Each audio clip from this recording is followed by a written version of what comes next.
الحمد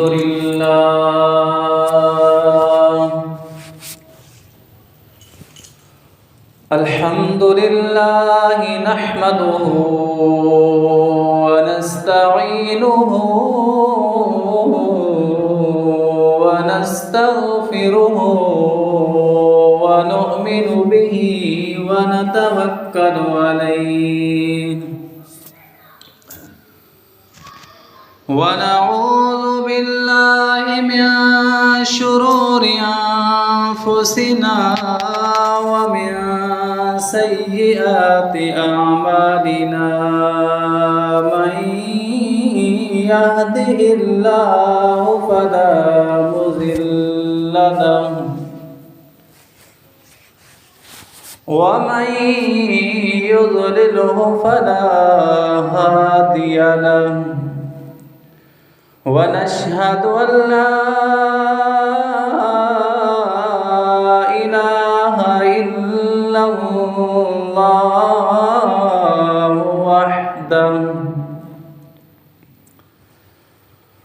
وحده لا شريك له ولا نذير له ولا وزير له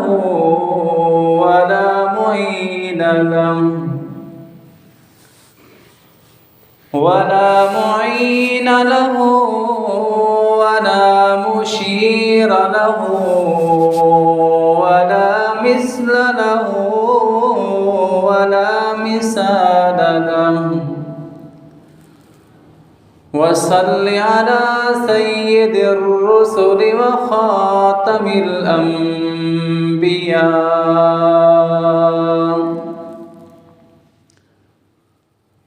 أما بعد فأعوذ بالله من الشيطان الرجيم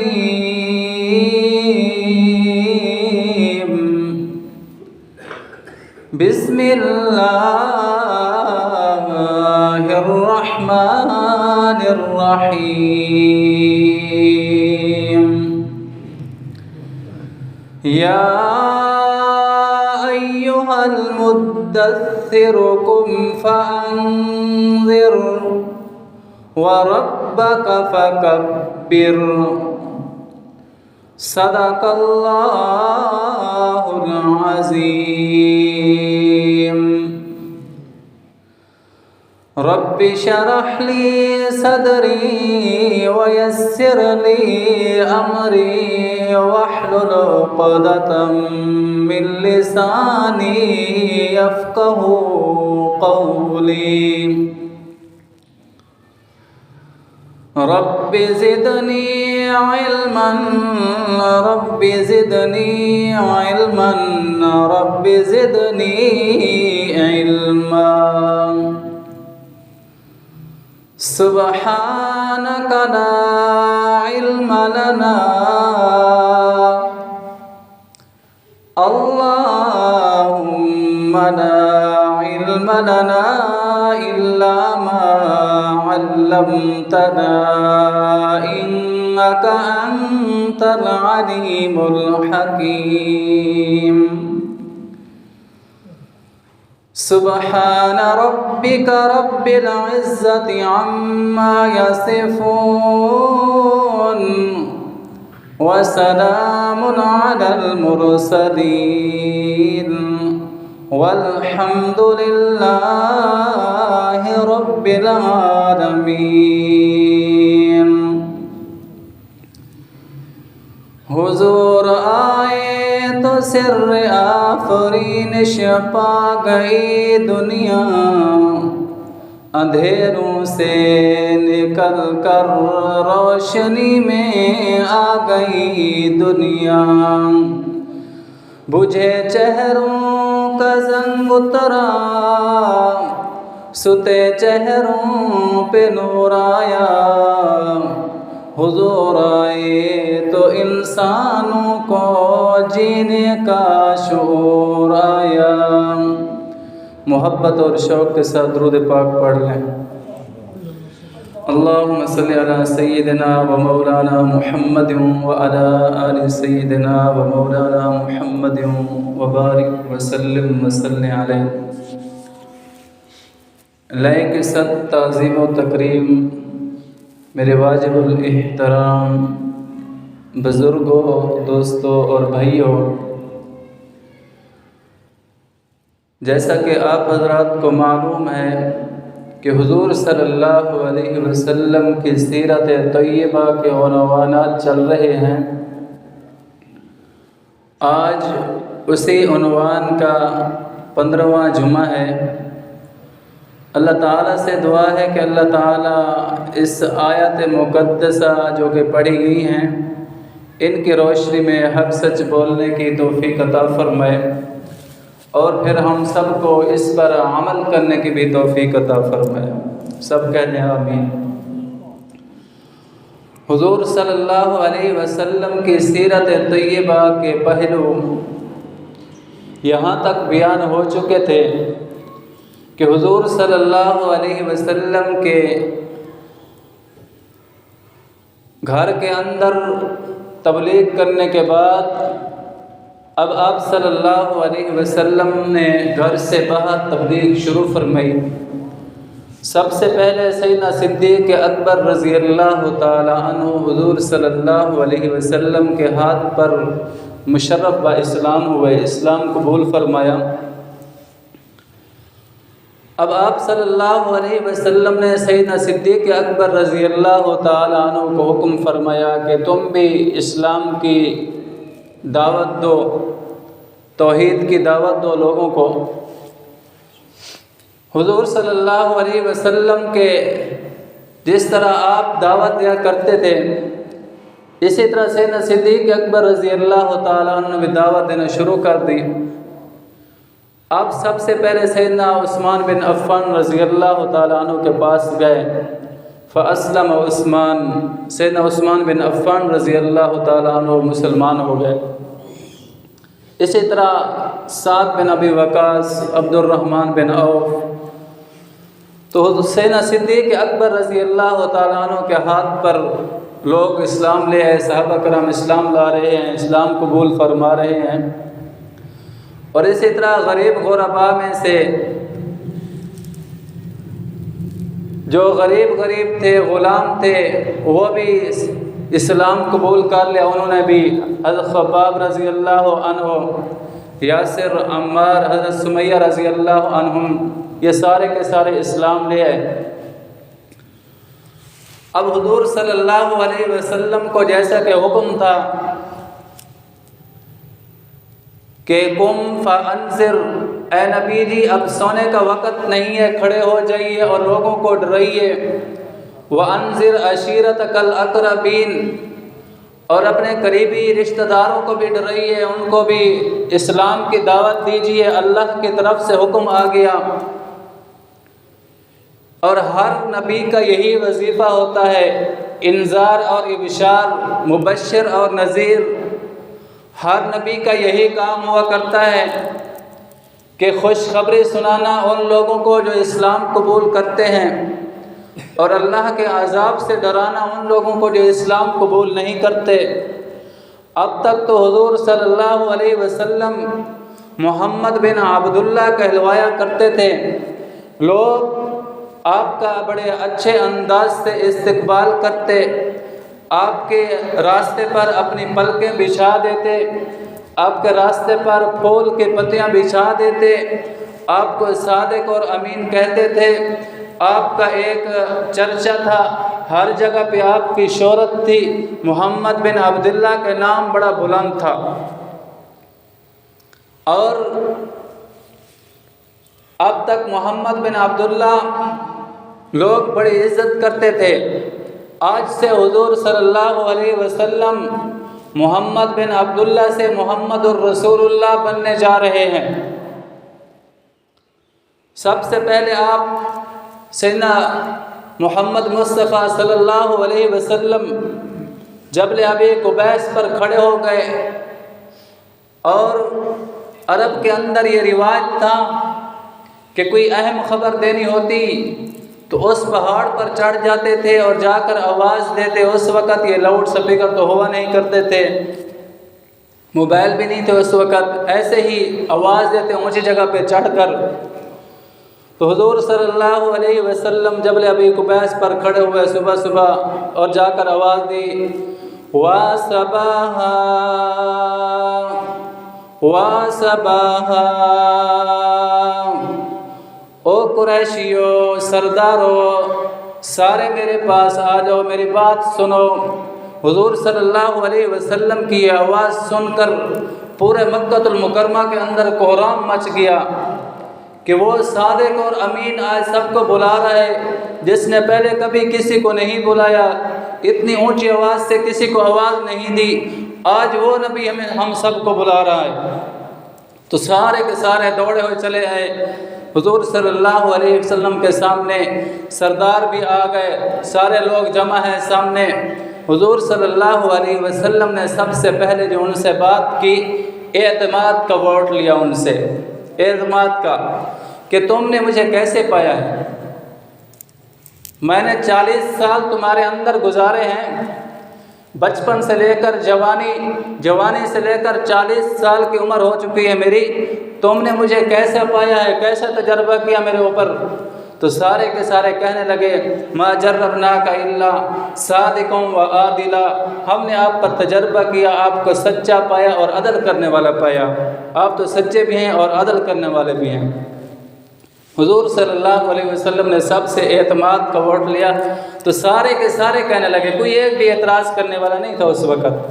سارے کے سارے کہتے تھے کہ آپ صادق ہیں, آپ سچ بولتے ہیں, آپ امین ہیں, امانت دار ہیں, آپ نے کبھی جھوٹ نہیں بولا, آپ نے کبھی خیانت نہیں کی, کسی کو دھوکہ نہیں دیا, کسی کو تکلیف نہیں دی, کسی کو کبھی بھی پریشان نہیں کیا.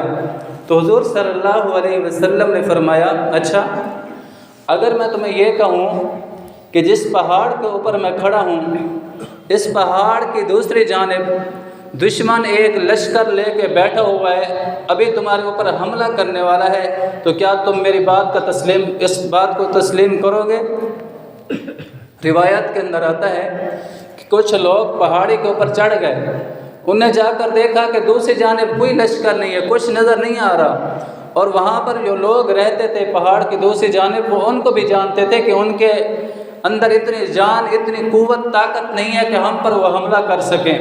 لیکن اس کے باوجود بھی وہ کہنے لگے کہ یا رسول اللہ, یا رسول اللہ. تو انہوں نے نہیں کہا, انہوں نے کہا کہ یا محمد, ہم پھر بھی آپ کی تصدیق کرتے ہیں کہ آپ سچ بولتے ہیں, آپ جھوٹ نہیں بولتے. اگر آپ کہتے ہیں کہ لشکر حملہ کرنے والا, تو ہم آپ کی تصدیق کرتے ہیں اس بات کی. تو حضور صلی اللہ علیہ وسلم نے فرمایا کہ پھر سنو, میں تمہیں ایک ایسا کلمہ بتاتا ہوں, اگر تم وہ کلمہ پڑھ لو تو عرب تو کیا عجم بھی تمہارے غلام ہو جائیں گے. عرب والے تو عرب والے رہیں گے نا, عجم والے جو ہیں وہ بھی تمہارے غلام ہو جائیں گے, اپنا سر آ کے تمہارے قدموں میں ڈال دیں گے. کیونکہ ان کو سرداری کا بہت بڑا شوق ہوا کرتا تھا عرب والوں کو, وہ اپنے آپ کو بڑے سردار سمجھتے اور سرداری کے خواہشمند ہوا کرتے تھے. تو حضور صلی اللہ علیہ وسلم نے بھی اسی طرح کے الفاظ استعمال فرمائے کہ اگر تم وہ کلمہ پڑھ لو جو کلمہ میں تمہیں بتانے والا ہوں, تو عرب, عجم بھی سارے تمہارے غلام ہو جائیں گے.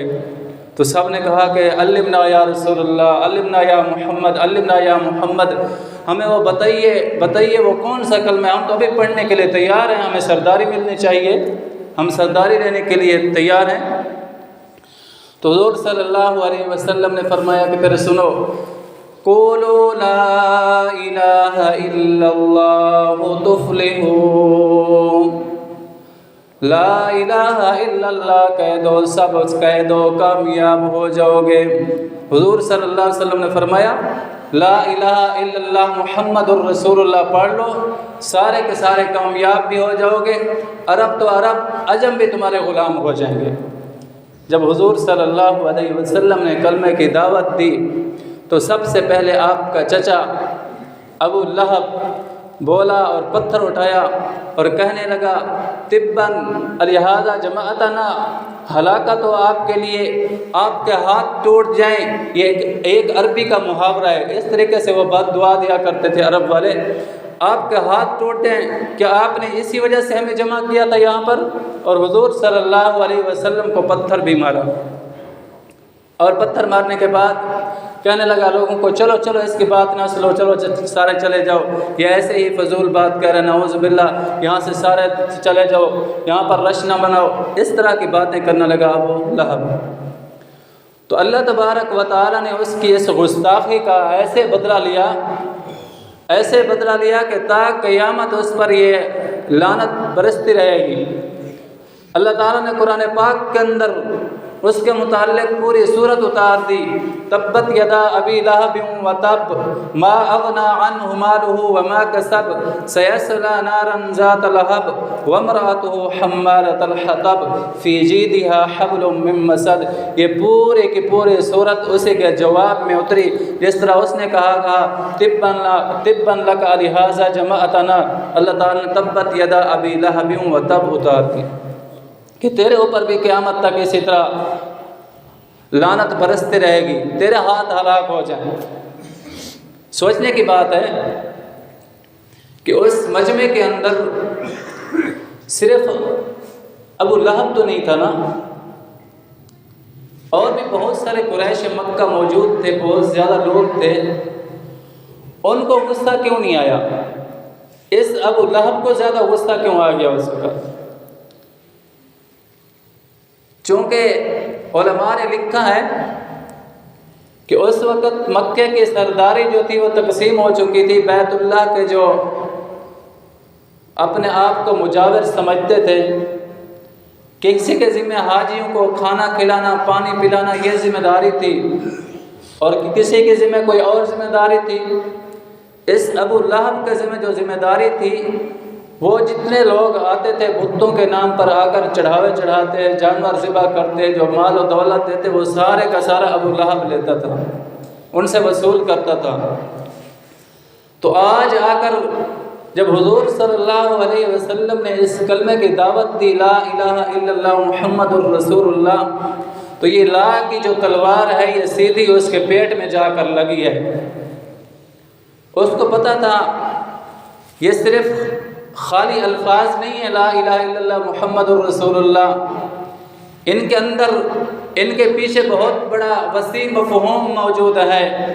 لا الہ الا اللہ کا معنی صرف یہی نہیں کہ اللہ کے سوا کوئی معبود نہیں، اور بھی ایسے بہت زیادہ معنی اور بہت زیادہ مفہوم وسیع ہے اس کا۔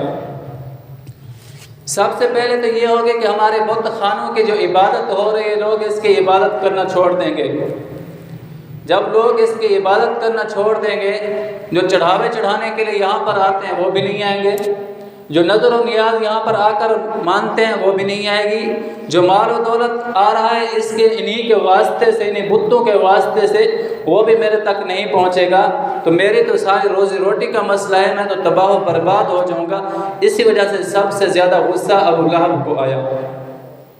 آج دیکھ رہے ہیں ہمارے معاشرے کے اندر بھی اگر کوئی اس طرح کے کام کرتے ہیں، بدعات کے اندر مصروف ہیں، نظر و نیاز لینے میں لگے ہوئے ہیں، ان کے علاوہ ان کا کوئی کاروبار ہی نہیں ہے، آج اگر ہم جا کر ان کو روکتے ہیں کہ دیکھو یہ شریعت کے خلاف ہے، حضور صلی اللہ علیہ وسلم نے منع فرمایا ہے، حضور صلی اللہ علیہ وسلم نے لعنت بھی بھیجی ہے ایسی کمائی پر، تو کیا وہ ہماری بات کو مان لیں گے؟ الٹا ہمارے مخالف ہو جائیں گے وہ۔ اسی طرح حضور صلی اللہ علیہ وسلم کا بھی سکا اپنا چچا جو تھا وہ مخالف ہو گیا۔ لا الہ الا اللہ محمد الرسول اللہ، لا الہ الا اللہ، نہیں ہے کوئی معبود سوائے اللہ کے، محمد الرسول اللہ، محمد صلی اللہ علیہ وسلم اللہ کے رسول ہیں، اس کو مان لو، سارے کے سارے کامیاب ہو جاؤ گے۔ اور پھر صرف یہ حضور صلی اللہ علیہ وسلم نے یہ کلمے کی دعوت نہیں دی، بلکہ 1,24,000 انبیاء علیہ الصلاۃ والتسلیمات نے آ کر اسی کلمے کی دعوت دی۔ لا الہ الا اللہ آدم صفی اللہ، لا الہ الا اللہ نوح نجی اللہ، لا الہ الا اللہ ابراہیم خلیل اللہ، لا الہ الا اللہ موسیٰ کلیم اللہ، لا الہ الا اللہ عیسیٰ روح اللہ، لا الہ الا اللہ محمد الرسول اللہ۔ سب انبیاء نے آ کر اسی کلمے کی دعوت دی کہ لوگوں کلمہ پڑھ لو کامیاب ہو جاؤ گے۔ جس نے پڑھ لیا وہ کامیاب ہو گئے، جن نے ٹھکرایا اس کلمے کو پس پشت ڈال دیا وہ تباہ و برباد، دنیا کے اندر بھی تباہ و برباد اور آخرت میں تو ان کے لیے تباہی اور بربادی ہے ہی۔ لا الہ، یہ لا کی جو تلوار ہے بہت ماننے والوں کے لیے بہت آسان ہے اور نہ ماننے والوں کے لیے بہت زیادہ مشکل ہے یہ تلوار۔ لا الہ، نہیں ہے کوئی معبود، لا الہ، نہیں ہے کوئی مشکل کشا، لا حاجت روا کوئی نہیں ہے، لا عزت دینے والا کوئی نہیں، لا الہ ذلت دینے والا کوئی نہیں، نفع نقصان کا مالک کوئی نہیں، زندگی اور موت کا مالک کوئی نہیں، اچھی بری تقدیر کا مالک کوئی نہیں، الا اللہ، سوائے اللہ کے۔ یہ سارے کے سارے اس لا الہ الا اللہ کے اندر معنی موجود ہیں۔ عربوں کو پتہ تھا، تبھی تو ان کو غصہ آیا نا، تبھی تو ان کو غصہ آیا کہ ہمارے معبود ختم ہو جائیں گے، ہماری نظر و نیاز ختم ہو جائے گی، ہمارا لین دین ختم ہو جائے گا اس کلمے کی وجہ سے، تبھی تو ان کو اتنا زیادہ غصہ آیا۔ اور پھر حضور صلی اللہ علیہ وسلم نے جب یہ دعوت دی لا الہ الا اللہ محمد الرسول اللہ، تو ان کی تکالیف شروع ہو گئی۔ پھر جس نے بھی کلمہ پڑھا، اس وقت چونکہ تھوڑے سے لوگ تھے دعوت دینے والے، توحید پرست، توحید کی دعوت دینے والے، اس کے مقابلے میں سارے کا سارا شرک تھا۔ شرک کیا تھا؟ یہی شرک تھا نا، وہ بتوں کی عبادت کرتے تھے، بتوں کے سامنے جا کر سر سجدے کرتے تھے، سر جھکاتے تھے، ان کے اوپر نظر و نیاز مانتے بتوں کے نام کی، ان کے چڑھاوے چڑھاتے، ان کے اوپر چادریں جا کر ڈالتے، اور اسی طرح یہ ساری کی ساری خرافات تھی، بت پرستی تھی، یہ شرک موجود تھا۔ تو حضور صلی اللہ علیہ وسلم نے اس کی نفی کی اور اس کے مقابلے میں توحید کو رواج دیا، توحید کی دعوت دی۔ اب جتنے بھی لوگ ایمان لے کر آئے ان پر تکالیف شروع ہو گئی، خود حضور صلی اللہ علیہ وسلم کو بھی تکالیف سے گزرنا پڑا۔ اور پھر سب سے پہلے اس کلمے کو پڑھنے والی جو خاتون ہیں وہ سیدہ خدیجہ الکبریٰ رضی اللہ عنہا ہیں، اور اسلام نے یہ بھی بہت بڑا عورتوں کو مقام عطا فرمایا کہ سب سے پہلی گواہ عورت ہے۔ اسی طرح سب سے پہلے جو اسلام میں خون بہایا گیا وہ بھی ایک عورت کا بہایا گیا، اس عورت نے قربانی دی، اللہ نے اس کے خون کو قبول فرمایا۔ حضرت سمیہ رضی اللہ تعالی عنہ، حضرت یاسر کی والدہ ایمان لے آئیں، ابو جہل نے روکنے کی کوشش کی لیکن خود تو بوڑھی تھی، ان کے ایمان کی طاقت جوان تھی۔ اس نے کہا ابو جہل تو جو کر سکتا ہے کر لے، فقض ما انت قاض، تو نے جو کرنا ہے کرنے، میں اس اسلام سے نہیں پھروں گی، اس اسلام کو میں نہیں چھوڑوں گی۔ بدبخت ابو جہل نے کیا کیا، 2 سرکش اونٹ منگوائے، ان اونٹوں کو لا کر ان کے ٹانگوں سے حضرت سمیہ کے ٹانگوں کے ساتھ رسیاں باندھی، ایک اونٹ کے ساتھ رسی باندھی، دوسری رسی دوسرے اونٹ کے ساتھ باندھی اور ان کو مخالف سمت میں چلایا، درمیان میں برچھ مارا ابو جہل نے، حضرت سمیہ رضی اللہ عنہا کے 2 ٹکڑے کر لیے، اس طرح چیر دیا اس کو۔ سب سے پہلے جو قربانی دی اس اسلام کی خاطر اس حضرت سمیہ رضی اللہ تعالی عنہا نے، اس نے اس کلمے کا قیمت ادا کی ہے۔ اس وقت جو کلمہ پڑھتا تھا وہ قیمت ادا کرتا تھا۔ ہمیں تو مفت میں کلمہ مل گیا نا، ماں کی گود کے اندر کلمہ مل گیا، کوئی اس کی عزت نہیں ہے ہمارے ہاں، اس کی ہمیں کوئی اس کی وقت معلوم نہیں ہے۔ اس کلمے کی خاطر صحابہ کرام نے کتنی قربانیاں دی، خون کی ندیاں بہا دی، اپنی بیویوں کو بیوہ کر دیا، بچوں کو یتیم کر دیا اس کلمے کی خاطر۔ اور ہم ہیں کہ ایک اذان دی جاتی ہے، ہمیں کسی کو رکاوٹ نہیں ہے، نماز کے لیے بھی ہم نہیں آتے۔ اس وقت جو نماز کے لیے نکلتا تھا ان کو نہیں پتہ ہوتا تھا کہ ہم زندہ واپس لوٹیں گے یا راستے میں ہماری شہادت ہو جائے گی، یہ کیفیت تھی۔ کلمہ جو اس وقت تو نماز کا حکم ہی نہیں آیا، صرف کلمہ پڑھ لیں، جو کلمہ پڑھتا تھا اس کے اوپر یہ کیفیت ہوتی تھی، اس کو پتہ ہوتا تھا کہ کلمہ پڑھ کر میں موت کو دعوت دے رہا ہوں، کسی وقت بھی میرے اوپر موت آ سکتی ہے، یہ ظالم اتنے ظلم ڈھا رہے ہیں، اتنے تکالیف دے رہے ہیں۔ حضرت خباب رضی اللہ تعالیٰ عنہ اسلام لے آئے، تکالیف شروع ہو گئی، کبھی ان کو تپتی ریت پر لٹا دیا جاتا، سینے کے اوپر پتھر رکھ دیا جاتا، اور کبھی ان کے زخموں پر نمک چھڑک دیا جاتا اور کبھی ان کو انگاروں کے اوپر لٹا دیا جاتا۔ حضرت خباب رضی اللہ تعالیٰ فرماتے ہیں کہ وہ انگارے میرے خون اور چربی کے ساتھ پہنچ جاتے تھے، کتنا ظلم کیا ہوں۔ اور پھر لوہے کو گرم کر کے ان کے سر پہ لگایا جاتا، داغا جاتا ان کے سر کو، کتنی سخت سے سخت تکالیف ان کو اسلام کی خاطر ملی۔ سیدنا عمر بن خطاب رضی اللہ تعالیٰ عنہ نے اپنے دور خلافت میں فرمایا کہ خباب آپ پر جو مصیبتیں آئی ہیں ان کا کچھ تذکرہ تو کریں۔ خباب رضی اللہ تعالیٰ عنہ نے اپنی کمر مبارک سے قمیض کو اٹھایا اور دکھایا تو سیدنا عمر فاروق رضی اللہ تعالیٰ عنہ کی چیخ نکل گئی کہ ایسی کمر تو ہم نے کسی کی نہیں دیکھی۔ اس کے اوپر ایسے ایسے نشان موجود تھے، کتنے عرصے کے بعد تک بھی وہ نشان موجود رہے۔ یہ ساری کی ساری جو تکالیف دی جاتی تھی کس وجہ سے؟ اس اسلام کو قبول کرنے کی وجہ سے کہ انہوں نے کلمے کی قیمت ادا کی ہے۔ اسی طرح سیدنا بلال رضی اللہ تعالیٰ عنہ کے ساتھ کتنے ظلم کیا کرتے تھے، لوگ انگاروں پر لٹا کر، ریت پر لٹا کر اوپر پتھر رکھتے، مارتے، حتیٰ کہ مارتے مارنے والے تھک جاتے، لیکن سیدنا بلال رضی اللہ تعالیٰ عنہ کے زبان مبارک پر کیا کون سے کلمات جاری ہوتے؟ احد احد، وہ اللہ ایک ہے، وہ اللہ ایک ہے۔ ایسی یہ کیا طاقت تھی اس چیز کے اندر کہ جو بھی کلمہ پڑھتا وہ ہر قسم کی تکالیف سے نمٹنے کے لیے تیار ہو جاتا، لیکن کلمے کو چھوڑنے کے لیے تیار نہیں ہوتا۔ اس کلمے کی طاقت ہے، اس کلمے کا اثر ہے۔ اگر کوئی صدقے دل سے اس کو پڑھے تو اس کے اثرات ایسے، یہ وہی بدو لوگ ہیں نا جن کو بدو کہا جاتا تھا۔ اس وقت جو سپر پاور طاقتیں تھیں، کیسر و کسرا، وہ ان کو بدو کہا کرتے تھے کہ یہ بکریاں چرانے والے لوگ ہیں، اونٹ چرانے والے لوگ ہیں، ان کو کچھ بھی نہیں سمجھتے تھے۔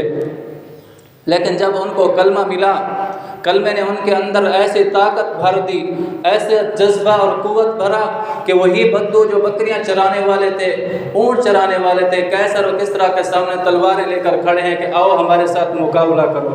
اس کلمے نے اتنی طاقت دی ہے نا۔ حضرت سمیہ رضی اللہ تعالیٰ عنہ کے دو ٹکڑے ہو گئے۔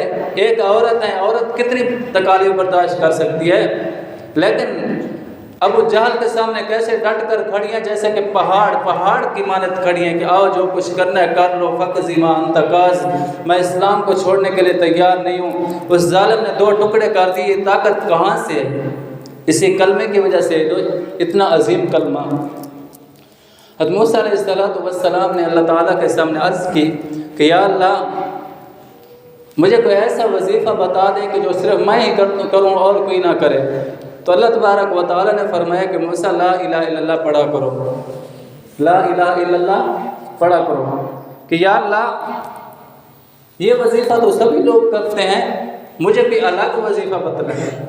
اللہ تعالیٰ نے فرمایا کہ موسیٰ یہ ایسا کلمہ ہے کہ اگر ساتوں آسمان اور زمین اور جو کچھ ان کے درمیان میں ہے کہ سارے کا سارا ایک پلڑے میں رکھ دیا جائے اور خالی ایک کاغذ کے پرزے پر لا الہ الا اللہ لکھ کر دوسرے پلڑے میں رکھ دیا جائے تو لا الہ الا اللہ والا پلڑا جھک جائے گا، اتنا مضبوط کلمہ، وزنی کلمہ ہے اتنا۔ اور پھر حضور صلی اللہ علیہ وسلم نے بھی فرمایا افضل الذکر لا الہ الا اللہ، سب سے افضل ذکر جو ہے وہ لا الہ الا اللہ ہے۔ حدیث مبارکہ کے اندر صرف اتنے الفاظ ہیں لا الہ الا اللہ۔ اکثر جگہ پہ دیکھا گیا کہ لکھا ہوا ہوتا ہے افضل الذکر لا الہ الا اللہ محمد الرسول اللہ۔ یہ محمد الرسول اللہ حدیث کے الفاظ نہیں ہیں، حدیث مبارکہ صرف یہیں تک ہے افضل الذکر لا الہ الا اللہ۔ اب جو بھی کلمہ پڑھتا تو ایسے لگتا کہ وہ اپنے آپ کو موت کے اندر دھکیل رہا ہے، لیکن صحابہ کرام ان کے جذبے دیکھیں، حضور صلی اللہ علیہ وسلم کے ساتھ انہوں نے کتنی بڑی قربانیاں پیش کی، اور خود حضور صلی اللہ علیہ وسلم نے کتنی بڑی قربانی پیش کی۔ ایک مرتبہ حضور صلی اللہ علیہ وسلم بیت اللہ کا طواف کر رہے ہیں، طواف کرتے کرتے 7 کفار بھی بیٹھے ہوئے ہیں۔ جب بھی حضور صلی اللہ علیہ وسلم ان کے پاس سے گزرتے تو بڑی بیہودہ باتیں کرتے، آپ کو سب و شتم کرتے، ان نے کوئی کسر نہ چھوڑی۔ ان میں سب سے جو بڑا تھا وہ ابو جہل تھا، حضور صلی اللہ علیہ وسلم کے خلاف بکواسات کرنے والا۔ حتیٰ کہ یہاں تک معاملہ پہنچا کہ اٹھا اور حضور صلی اللہ علیہ وسلم کے گربان کو پکڑ لیا۔ ایک عورت وہاں پر دیکھ رہی تھی، دوڑتی ہوئی گئی سیدہ فاطمہ الزہرا رضی اللہ عنہا کے پاس کہ ابو جہل اس طرح کی بدتمیزی کر رہا ہے حضور صلی اللہ علیہ وسلم کے ساتھ۔ سیدہ فاطمہ الزہرا رضی اللہ عنہا آئی، دیکھا کہ میں بھی ایک عورت ہوں، وہاں پر کفار کا لشکر ہے، بہت زیادہ کافر ہیں، میں اکیلے کیا کروں گی۔ وہ سیدنا صدیق اکبر رضی اللہ تعالیٰ عنہ کے پاس گئی۔ سیدنا صدیق اکبر رضی اللہ تعالیٰ عنہ آئے اور آپ کر حضور صلی اللہ علیہ وسلم کے سامنے سیسا پر دیوار کی طرح کھڑے ہو گئے، پہاڑ کی چٹانوں کی طرح کھڑے ہو گئے کہ جو تکلیف دینی ہے مجھے دو، میرے محبوب تک میں کسی کو نہیں پہنچنے دوں گا۔ معاملہ رفع دفع ہو گیا۔ حضور صلی اللہ علیہ وسلم بھی اپنے گھر تشریف لے گئے، کفار بھی اپنے گھر تشریف لے گئے۔ اس وقت حضرت حمزہ رضی اللہ تعالیٰ عنہ مسلمان نہیں ہوئے تھے، وہ شکار کے لیے گئے ہوئے تھے، تلوار لے کر واپس آئے تو لوگوں نے بتایا کہ آج ابو جہل نے اس طرح کی بدتمیزی کی حضور صلی اللہ علیہ وسلم کے ساتھ، حتیٰ کہ گریبان تک بھی پکڑ لیا۔ اس کو بڑا غصہ آیا، ابھی مسلمان نہیں ہوئے، پوچھا کہ آئینہ ابو جہل کہاں ہے؟ لوگوں نے بتایا کہ دار الندوہ میں بیٹھا ہوا ہے۔ فوراً گیا اور جا کر اس کے سر پر الٹی تلوار ماری کہ اس کے سر کو زخمی کیا، خون کا فوارہ نکلا۔ ابو جہل کے قبیلے والے لوگ اٹھے لڑنے کے لیے تو ابو جہل نے روک دیا۔ سمجھدار تو تھا کہ اسی وجہ سے اس کا ایک لقب تھا ابو الحکم، ابو جہل کا نام تھا عمر بن ہشام، کنیت تھی ابو الحکم، یعنی فیصلوں کا باپ، فیصلے تو کرتا تھا، سردار تھا وہ بھی۔ تو اس نے روک دیا کہ غلطی تو میری ہے، اس کو کچھ نہ کہو، ابھی کچھ نہ کہو۔ حضرت حمزہ رضی اللہ تعالیٰ عنہ حضور صلی اللہ علیہ وسلم کے پاس پہنچ گئے، جا کر عرض کرنے کے کہ حضور آپ خوش ہو جائیے، میں نے آپ کا بدلہ لے لیا ہے، میں نے اس کے سر پر جا کر دار الندوہ میں کافروں کے سامنے اس کے سر پر تلوار ماری اور اس کو زخمی کر دیا، میں نے بدلہ لے لیا، آپ خوش ہو جائیے۔ حضور صلی اللہ علیہ وسلم خاموش، آپ کوئی جواب نہیں دے رہے۔ حضور میں نے آپ کی خاطر اتنی بڑی دشمنی مول لی ہے اس سے، حضور خاموش۔ حضور میں نے یہ کر دیا۔ حضور صلی اللہ علیہ وسلم فرما رہے ہیں کہ حمزہ مجھے تو خوشی تب ہوگی کہ جب تو کلمہ پڑھ لے گا۔ یہ تو نے میرے اپنے قوم کی ایک حفاظت کی ہے، رشتہ داری کا تو نے حفاظت کی ہے، مجھے تب خوشی ہوگی جب تو میرے دین کی حفاظت کرے گا۔ تو سیدنا حمزہ رضی اللہ تعالیٰ عنہ نے عرض کی کہ یا رسول اللہ، اچھا یہ بات ہے، فشہیدہ فسمعتا لا الہ الا اللہ محمد الرسول اللہ، اچھا یہ بات ہے تو آپ گواہ ہو جائیے اور سن لیجئے لا الہ الا اللہ محمد الرسول اللہ۔ اس وقت کلمہ پڑھ کر مسلمان ہو گئے۔ یعنی حضور صلی اللہ علیہ وسلم کو جو خوشی ہوتی تھی وہ آپ کے دین کی حفاظت کرنے میں ہوتی تھی۔ جو جتنا زیادہ حضور صلی اللہ علیہ وسلم کے دین کی حفاظت کرتا اتنا زیادہ حضور صلی اللہ علیہ وسلم کو اس سے خوشی ہوتی، اور جو جتنے زیادہ حضور کے دین کو مٹانے کی کوشش کرتا ہے حضور کو اتنا زیادہ ان سے غصہ اور نفرت ہوتی ہے۔ آج دیکھ لیں جو دین کے نام پر کیا کچھ کر رہے ہیں، دین کو مٹانے کی کوشش کر رہے ہیں، بدعات کو رواج دیا جا رہا ہے، دین اسلام کو مٹایا جا رہا ہے۔ کیا حضور صلی اللہ علیہ وسلم ان سے خوش ہوں گے؟ ان کے محض زبانی کلامی دعوے سے حضور خوش ہوں گے؟ ان کا استقبال کریں گے؟ حضور صلی اللہ علیہ وسلم تو کائنات کے اندر آئے بینڈ باجوں کو ختم کرنے کے لیے، جو بینڈ باجوں کا رواج دے کر حضور کے محبت کا نام پیش کر رہے ہیں، کیا حضور ان سے خوش ہو جائیں گے؟ کبھی بھی خوش نہیں ہوں گے۔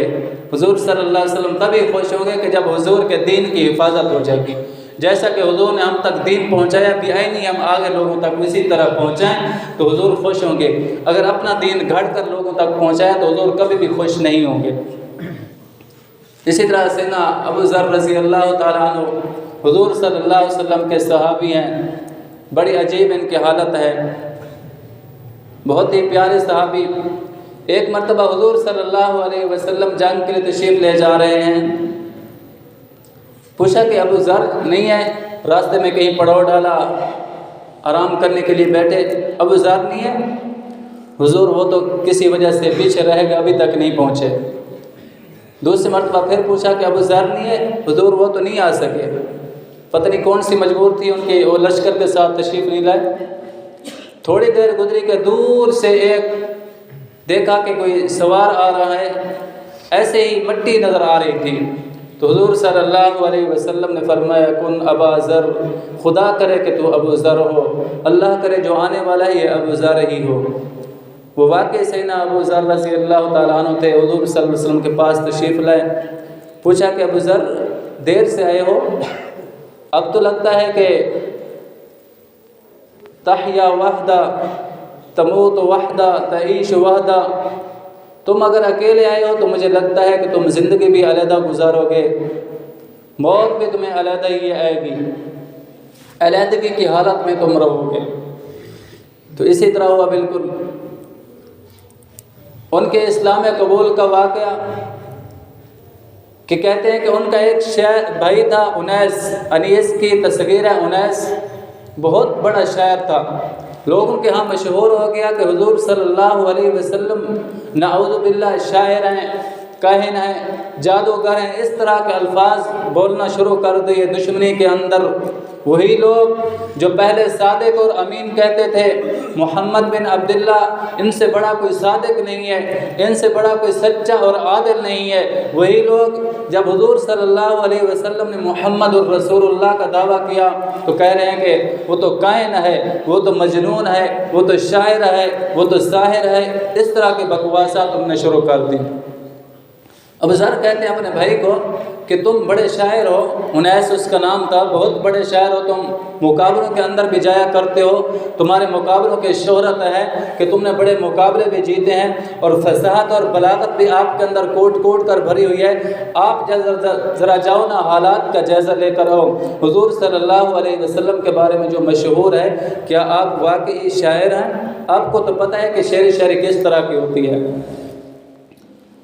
وہ حضرت انیس آئے، مکہ المکرمہ کے اندر رہے اور لوگوں سے معلومات کی حضور صلی اللہ علیہ وسلم کے متعلق، لیکن واپس چلے گئے اور جا کر بتایا کہ مجھے تو اس طرح کے لگتے ہیں، سچے بھی ہیں، امین بھی ہیں، اور آپ کے سچائی کا شہرہ وہ خود کافر بھی مانتے تھے نا آپ، کہ جس وقت حضور صلی اللہ علیہ وسلم نے قیصر و کسریٰ کو خط لکھا، کس طرح سے تو اسی وقت خط کو پھاڑ دیا تھا، حضور صلی اللہ علیہ وسلم نے اس کو بد دعا دی کہ جس طرح اس نے میرے خط کے ٹکڑے کیے، اللہ تعالیٰ اس کی حکومت کے بھی اسی طرح ٹکڑے کرے، اور اللہ تعالیٰ نے اسی وقت کچھ ہی عرصے کے بعد ان کے حکومت کے ٹکڑے کر دیے تو ختم ہو گیا۔ قیصر سمجھدار بادشاہ تھا، اس نے کہا کہ دیکھو مکہ المکرمہ سے کوئی اگر قافلہ ادھر آیا ہوا ہے تجارت کی غرض سے شام کی طرف، تو اس قافلے کو پکڑ کر میرے پاس لے آؤ۔ اس کے فوجی تلاش کرتے ہوئے گئے، جا کر دیکھا تو مکہ المکرمہ میں ایک قافلہ مل گیا، اس قافلے کا جو سردار تھا وہ ابو سفیان تھا، اس قافلے کو بلا کر قیصر کے پاس لے آئے کہ یہ مکہ المکرمہ سے آیا ہوا ہے۔ تو سب سے پہلے جو قیصر بادشاہ نے ابو سفیان سے سوال کیا کہ مجھے یہ بتاؤ کہ جو تمہارے عرب کی دھرتی پر ایک نوجوان نے نبوت کا دعویٰ کیا ہے، اس نے زندگی تمہارے اندر گزاری ہے، کبھی اس نے جھوٹ بھی بولا ہے؟ جھوٹ؟ تو اس نے کہا کہ واللہ، اللہ کی قسم ہم نے کبھی بھی نہیں دیکھا کہ حضور صلی اللہ علیہ وسلم نے جھوٹ بولا ہو ہمارے سامنے۔ اس نے کہا یہ بات تو سچی ہو گئی کہ نبی جو ہوتا ہے وہ کبھی جھوٹ نہیں بولا کرتا، نبی جو ہوتا ہے وہ کبھی جھوٹ نہیں بولا کرتا۔ اور حضور صلی اللہ علیہ وسلم نے بھی فرمایا الصدق ینجی والکذب یہلک، صدق سچائی جو ہے یہ ہمیشہ نجات دلانے والی ہوتی ہے، اور جھوٹ جو ہے یہ ہمیشہ ہلاک کرنے والا ہوتا ہے۔ سچائی جو ہے یہ نجات کی طرف لے کر جاتی ہے اور جھوٹ ہلاکت کی طرف لے کر جاتی ہے۔ حضور صلی اللہ علیہ وسلم کو جھوٹ سے سخت نفرت تھی، اور ایک روایت کے اندر آتا ہے کہ جب بندہ جھوٹ بولتا ہے تو اس کے جھوٹ کی بدبو اتنی زیادہ ہوتی ہے کہ انسان کے دونوں کندھوں پر جو فرشتے بیٹھے ہیں یہ کئی میل تک دور بھاگ جاتے ہیں اس کے جھوٹ سننے کے لیے، اتنی بدبو آتی ہے۔ حضور کو جھوٹ سے سخت نفرت تھی، تو اس قیصر بادشاہ نے بھی پوچھا ابو سفیان سے کہ کبھی حضور نے جھوٹ بولا؟